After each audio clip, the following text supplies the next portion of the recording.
बिस्मिल्लाहिर्रहमानिर्रहीम। अस्सलाम वालेकुम स्टूडेंट्स, आज के इस लेक्चर में हम mathematics class 9th exercise 2.6 solve करेंगे। स्टूडेंट्स, प्रीवियस लेक्चर में हमने एक्सरसाइज 2.6 के क्वेश्चन नंबर 6 तक तमाम पार्ट सॉल्व कर लिए थे। आज के इस लेक्चर में हम क्वेश्चन 7 स्टार्ट करेंगे। हमारे पास क्वेश्चन 7 के 3 पार्ट्स हैं। इंशाल्लाह आज के इस लेक्चर में हम क्वेश्चन 7 के ये तीनों पार्ट सॉल्व करेंगे। इसी के साथ ही हमारी आज की एक्सरसाइज कंप्लीट हो जाएगी। तो हमारे पास क्वेश्चन 7 का पार्ट 1 है 2 - 3 iota into x plus y iota is equal to 4 plus iota. तो स्टूडेंट्स, इस क्वेश्चन में हमने एक्स और वाई की वैल्यूज फाइंड करनी है।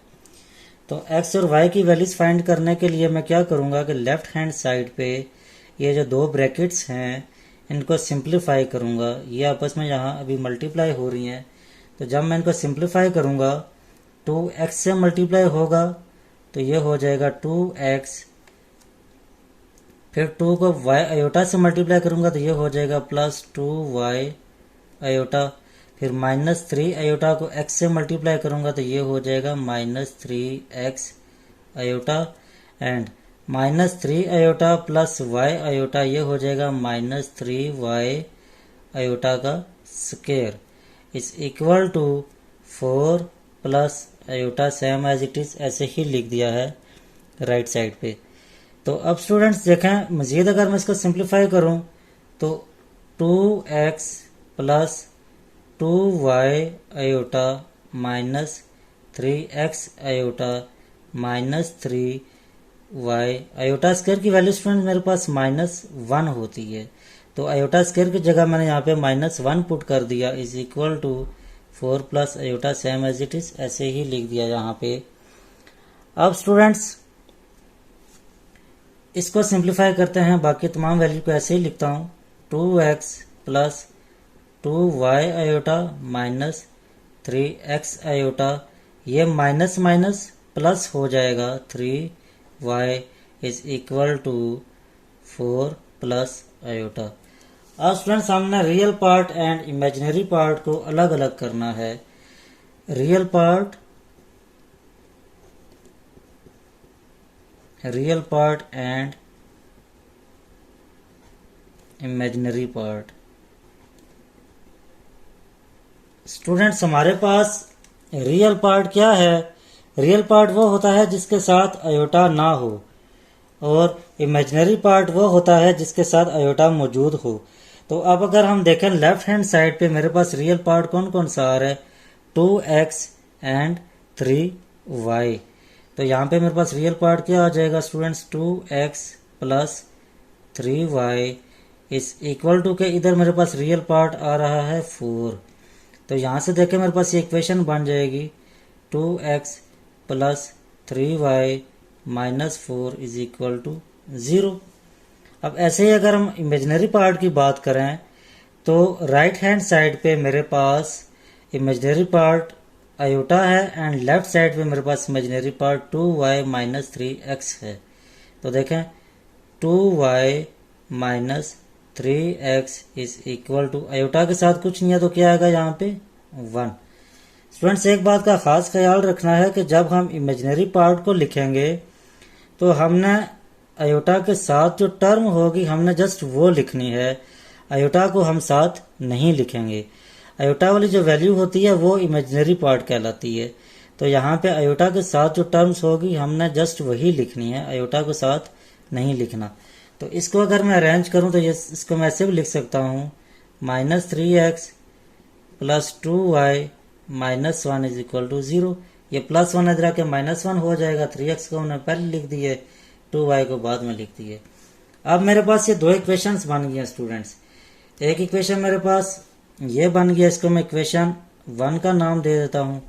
एक इक्वेशन ये बन गया, ये मैं इक्वेशन 2 कह देता हूँ इसको। अब इन दोनों इक्वेशंस को मैंने सॉल्व करके x और y की वैल्यूज निकालनी है। तो स्टूडेंट यहाँ पे हमारे पास दो तरह के मेथड होते हैं। एक होता है एलिमिनेशन मेथड। एलिमिनेशन मेथड होता है कि अगर आप इस इक्वेशन में से किसी एक टर्म की वैल्यू निकाल के फिर सेकंड में आप उसको पुट कर दें। एक होता है सब्स्टिट्यूशन मेथड। इसमें हम क्या करते हैं कि दोनों वेरिएबल में से किसी एक के साथ रियल नंबर को सेम करके उनको ऐड या सब्ट्रैक्ट करते हैं। तो हम भी करते हैं सब्स्टिट्यूशन मेथड से सॉल्व करेंगे इनको। देखा यहाँ पे हमारे पास x के साथ 2 है, y के साथ 3 है। यहाँ पे x के साथ 3 है, y के साथ 2 है।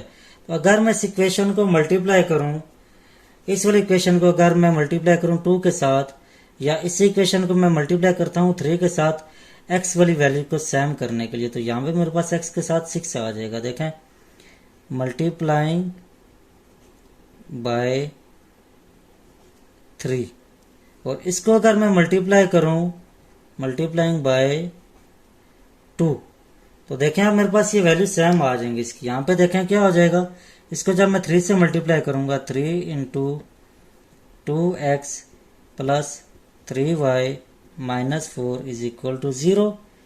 यहाँ पे मेरे पास हो जाएगा 2 into minus 3x plus 2y minus 1 is equal to 0। तो देखें यहाँ पे मेरे पास जब 3 को मल्टीप्लाई करूंगा, 3 2 6x plus 9y minus 12 is equal to 0। यहाँ पे हो जाएगा minus 6x plus 4y minus 2 is equal to 0। अब स्टूडेंट्स मेरे पास ये जो दो इक्वेशंस आई हैं, इसको मैं नाम दे देता हूँ इक्वेशन 3 का एंड इसको इक्वेशन 4 का। अब देखें यहाँ पे x के साथ 6 है, यहाँ पे भी x के साथ 6 है। तो अब इनके साथ रियल नंबर सेम हो गया है। अब अगर मैं इन दोनों इक्वेशंस को ऐड करूं, तो देखें ये मेरे पास सॉल्व हो जाएगा। एडिंग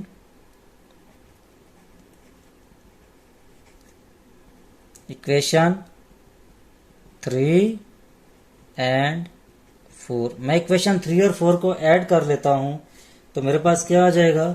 इक्वेशन 3 है मेरे पास 6x plus 9y minus 12 is equal to 0, and equation 4 है मेरे पास minus 6x plus 4y minus 2 is equal to 0। तो इनको जब मैं ऐड करूंगा तो मेरे पास स्टूडेंट्स देखें प्लस 6 माइनस 6 ये कैंसिल हो जाएंगे। 9y प्लस 4y ये आ जाएगा 13y माइनस 12 माइनस 2 मेरे पास आ जाएगा माइनस 14 इज इक्वल टू 0। अब यहाँ से अगर मैं y की वैल्यू निकालूं तो मेरे पास आ जाएगा y is equal to 14 divided by 13। यहाँ पे प्लस 14 था, इधर जाके सॉरी यहाँ पे ये माइनस 14 था, इधर आके प्लस 14 हो गया। 13 यहाँ पे y के साथ मल्टीप्लाई हो रहा है, इधर आके डिवाइड हो गया। तो ये मेरे पास स्टूडेंट्स y की वैल्यू आ गई है।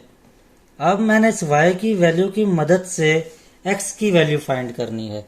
तो x की वैल्यू के लिए मैं ये y की वैल्यू इन चारों इक्वेशंस में से किसी भी एक इक्वेशन में पुट करूंगा तो मेरे पास आंसर आ जाएगा x का।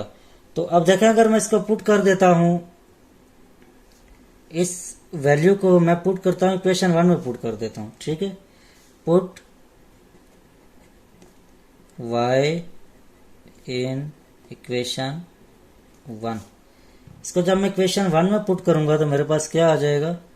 देखिए इक्वेशन 1 थी मेरे पास 2x plus 3y minus 4 is equal to 0।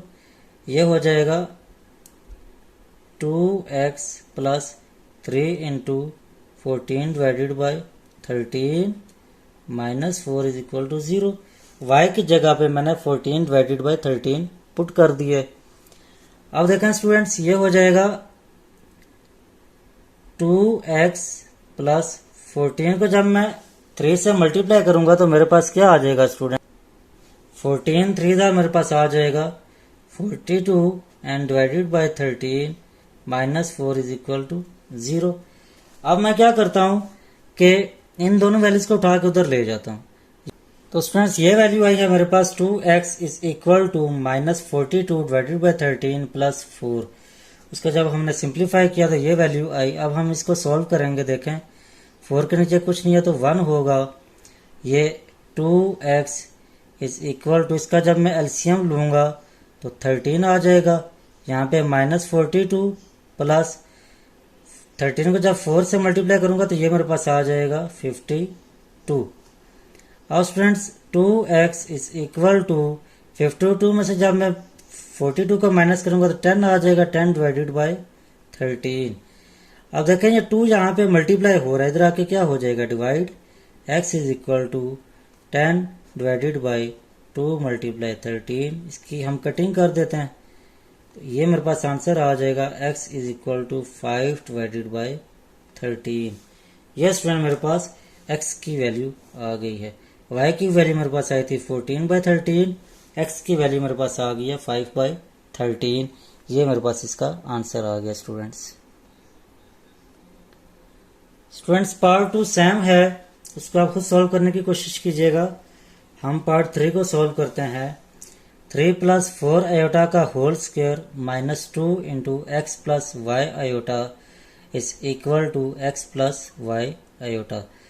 अब इसको भी सेम एज इट इज वैसे ही सॉल्व करके हमने x एंड y की वैल्यूज को फाइंड करना है। तो यहाँ पे देखें a + b होल स्क्वायर का फार्मूला ओपन हो रहा है, तो मैं यहाँ पे इस फार्मूले को ओपन कर देता हूँ। ये मेरे पास आ जाएगा a का स्क्वायर प्लस b का square plus 2 × a and b, a square plus b square plus 2ab ये फार्मूला होता है a + b होल स्क्वायर का। एंड अब यहाँ पे मैं इस -2 के अंदर मल्टीप्लाई कर देता हूँ तो ये मेरे पास आ जाएगा -2x, फिर minus minus plus 2y iota is equal to x + y iota. जो राइट साइड वाली वैल्यू है वो मैंने सेम एज इट इज ऐसे ही लिख दी है। अब स्टूडेंट्स इसको मैं मजीद सिंप्लीफाई करता हूँ तो 3 का स्क्वायर आ जाएगा 9 प्लस 4 का square 16 iota square plus 2 3 6 6 4 24 iota minus 2x plus 2y iota is equal to x + y iota. अब यहाँ पे मैं आयोटा स्क्वायर की वैल्यू पुट कर देता हूँ। 9 + 16 आयोटा स्क्वायर की वैल्यू मेरे पास -1 होगी plus 24 iota minus 2x plus 2y iota is equal to x + y iota, ऐसे हो जाएगा। अब स्टूडेंट्स इसको मजीद सिंप्लीफाई कर लेते हैं। 9 प्लस माइनस माइनस हो जाएगा तो 9 - 16 plus 24 iota minus 2x plus 2y iota is equal to x + y iota. अब मैंने इसमें से रियल एंड इमेजिनरी पार्ट्स को अलग अलग करना है, रियल एंड इमेजिनरी। अब रियल पार्ट्स मेरे पास कौन सा है स्टूडेंट्स, लेफ्ट साइड पे मेरे पास 9 - 16 - 2x ये रियल पार्ट है और राइट साइड पे मेरे पास है x। इसी तरह अगर मैं देखूं इमेजिनरी पार्ट की तो लेफ्ट साइड पे मेरे पास 24 plus 2y is equal to y, ये इमेजिनरी पार्ट होगा। अब यहां से मैं x की वैल्यू निकालूंगा, -2x को उधर ले जाएं। 9 - 16 मेरे पास स्टूडेंट्स क्या आ जाएगा, प्लस माइनस माइनस होता है तो ये मेरे पास -7 आ जाएगा is equal to x, -2x इधर आके प्लस 2x हो जाएगा तो -7 इज इक्वल टू 3x, 3 को इधर आके डिवाइड कर दें, -7 divided by 3 is equal to x। ये मेरे पास x की वैल्यू आ गई है। अब सेम ऐसे ही यहाँ से हमने y की वैल्यू निकालनी है। 24 is equal to y minus 2y, तो ये 24 था मेरे पास, तो ये हो जाएगा 24 is equal to -y, means के y is equal to -24। Minus को उठा के इधर ले आया तो y की वैल्यू भी आ गई है -24। ये मेरे पास स्टूडेंट्स x और y की वैल्यूज आ गई हैं। और इसी के साथ ही हमारी आज की एक्सरसाइज 2.6 कंप्लीट हो गई है। और 2.6 एक्सरसाइज कंप्लीट होने के साथ साथ हमारा आज का चैप्टर 2 भी यहाँ पे कवर हो गया है। तो उम्मीद करता हूँ कि आज के लेक्चर की आपको समझ आ गई है। और क्वेश्चन 2 जो है, इसका पार्ट 2 जो मैंने सॉल्व नहीं किया वो आप खुद सॉल्व करने की कोशिश करें, इंशाल्लाह सॉल्व हो जाएगा। फिर भी अगर कोई प्रॉब्लम होती है, वो क्वेश्चन सॉल्व नहीं होता, तो इंशाल्लाह वो भी मैं आपको करवा दूंगा। आप कमेंट सेक्शन में मुझसे पूछ सकते हैं, इंशाल्लाह मैं आपकी तमाम प्रॉब्लम्स को सॉल्व कर लूँगा। तो नेक्स्ट लेक्चर तक मुझे इजाज़त दीजिए। अल्लाह हाफिज़ स्टूडेंट्स।